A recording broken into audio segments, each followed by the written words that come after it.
But neurosomatic creativity is the relationship between the mind, the brain, and the body, right? The brain is embodied. The brain needs our body to get information, like what's going on in the outside world, but the brain interprets that.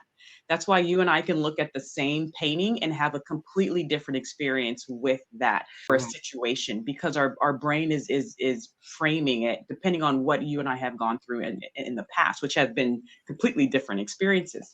And so neurosomatic creativity is a leadership program that helps leaders and just and yeah, anyone. See, Mhm. it helps anyone and educators as well. We also have a K-12 training program.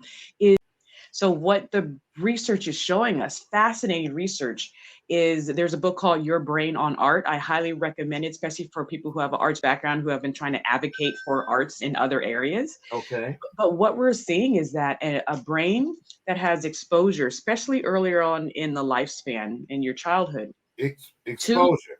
exposure, you're producing art, singing, dancing, writing poetry, Okay. musical theater. Um, if it has exposure, there are certain things that are happening to the brain that don't happen in brains that have no exposure or no interaction with the arts. You have your corpus callosum, which is this middle area that connects both of the hemispheres. If you have a music background, that part usually is thicker to get these information across between the hemispheres. Music is bilateral, so it's hitting both sides of the brain at the same time. And so, what the last point I'll make is that just as you and I will scream injustice,